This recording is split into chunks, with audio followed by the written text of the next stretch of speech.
இன்னைக்கு நான் எடுத்துக்கொண்ட தலைப்பு வந்து அச்சம், மடம், நாணம், பயிர்ப்பு அப்படின்னு சொல்லுவாங்க இல்லையா? இதெல்லாம் பார்க்கும்போது இதுக்கெல்லாம் சரியான மீனிங் கூட தெரியாது. அச்சம்னா என்ன, பயமா? நான் மடம்னா என்ன, இது சாமியார் மடமா? அப்படின்ற மாதிரி இருக்கும். நாணம்னா என்ன அப்படின்ற மாதிரி ஒவ்வொரு விஷயத்துக்கும் பயிர்ப்பு அப்படின்றது என்ன அப்படின்றதுக்கெல்லாம் தெரியாமல் இருக்கும். ஆனால் இதெல்லாம் வந்து ஆங்கிலத்திலேருந்து தான் இதற்கான விடைகளெல்லாம் நம்ம கண்டுபிடிக்க முடியுது. அதற்கான ஒரு வழியை தான் நான் சொல்லிக்கிட்டே இருப்பேன் அடிக்கடி. இப்போ பாருங்கள், அச்சம்ன்றது ஆச்சாரியம் அப்படின்னு சொல்லுவாங்க. ஆச்சாரியம்னா என்ன? வெரி பொலைட்டு, ரொம்ப அமைதியாக, ரொம்ப பகுசமாக இருக்கிறவங்க அப்படின்றது. ஒரு சக்தி வாய்ந்த பெண், ஒரு பவர் அப்படின்னு சொல்லலாம். இல்லைன்னா ஒரு டிலைட் அண்டு ஃபேசினேட்டிங் அதர்ஸ், மற்றவங்களை எதிர்கொள்ளக்கூடிய ஒரு சக்தி.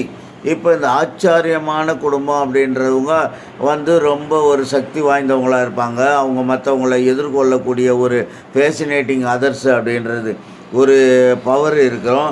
ரொம்ப அடக்கமாக இருப்பாங்க. இப்படி அவங்களுக்கு வந்து பல்வேறு விதமான ஒரு இதை டெஃபினிஷன் சொல்லலாம்.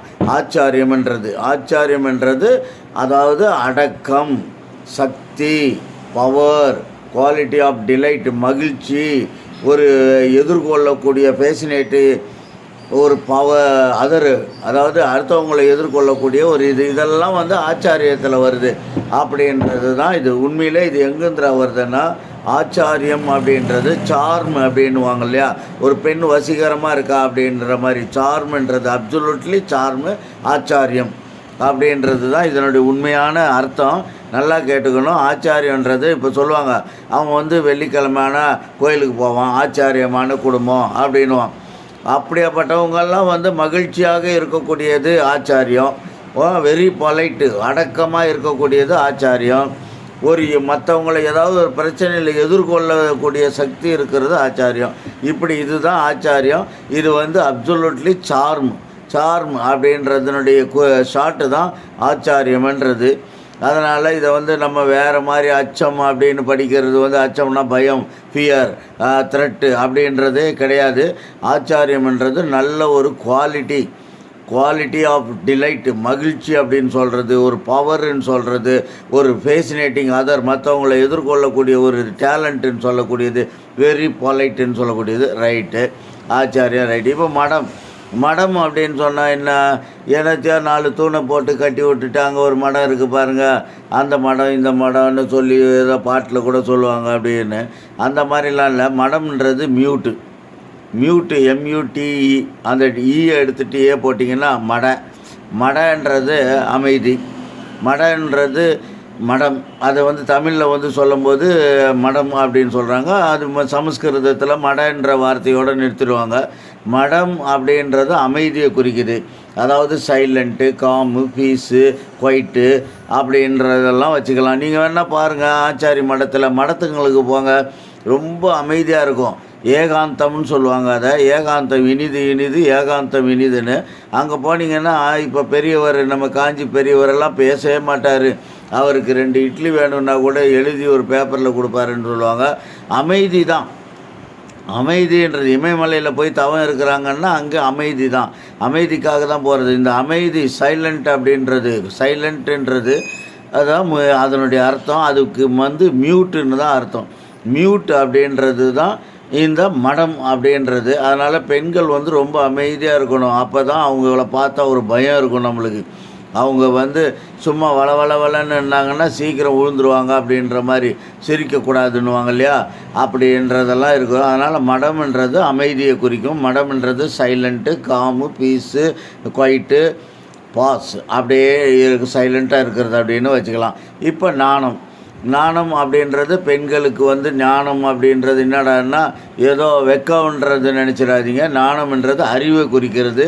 Information and skill gained through experience. அதாவது எக்ஸ்பீரியன்ஸ் ஆர் எஜுகேஷன்னு கூட சொல்லலாம். இல்லை அவேர்னஸ் கெய்னர்டு பை எக்ஸ்பீரியன்ஸுன்னு சொல்லலாம்.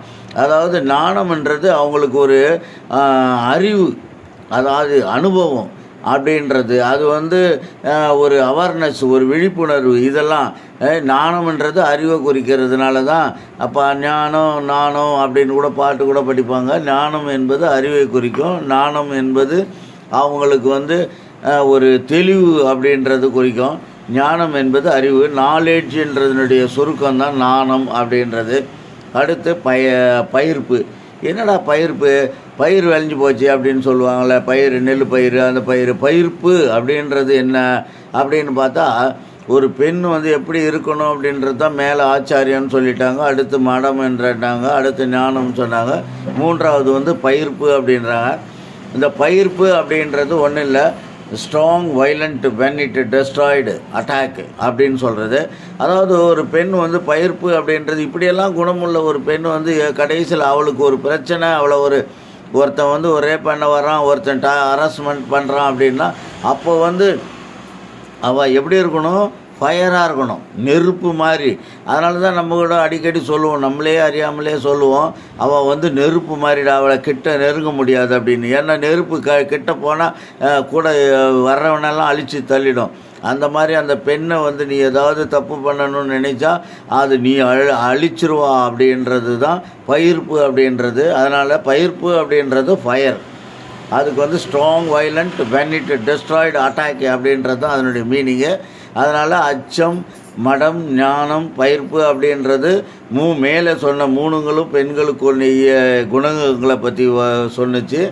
கீழே கடைசியாக சொன்னது அவகிட்ட நெருங்கும்போது உன்னை நெருப்பு மாதிரி அழிச்சிருவா அப்படின்றது, அந்த பயத்தை உருவாக்கணும், அப்படி இருக்கணும் பெண்ணுன்றது தான் இதனுடைய மீனிங். இதெல்லாம் வந்து ஆங்கிலத்திலேருந்து தான் இதை நாம் மொழிபெயர்த்து அதை கரெக்டாக அந்த வார்த்தை ஆச்சாரியம், மியூட்டுன்றது மட, ஆச்சாரியம்ன்றது அப்சல்யூட்லி சார், நாணம்ன்றது நாலேஜு, ஃபயர்ன்றது டைரக்டு, பயிர்ப்பு அப்படின்றாங்க. அதை இதுதான் சீக்ரெட்டு.